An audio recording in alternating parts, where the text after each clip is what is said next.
తెలంగాణలోని రామగుండంలో భూకంపం సంభవించే అవకాశం ఉందని ఎర్త్క్వేక్ రీసెర్చ్ అండ్ అనాలిసిస్ హెచ్చరికలు జారీ చేసింది. తమ పరిశోధన ప్రకారం రామగుండం సమీపంలోని భారీ భూకంపం సంభవించే అవకాశం ఉందని, దాని తీవ్రత హైదరాబాద్, వరంగల్ నుంచి అమరావతి, మహారాష్ట్ర వరకు ఉండవచ్చని పేర్కొంది.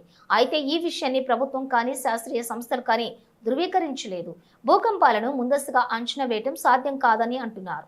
తెలంగాణ, ఆంధ్రప్రదేశ్ రాష్ట్రాలు పసిఫిక్ జోన్ 2-3లో ఉన్నాయని, కాబట్టి ఇక్కడ తక్కువ నుంచి ఓ మోస్తరు భూకంపాలు మాత్రమే వచ్చే అవకాశం ఉందని చెప్తున్నారు.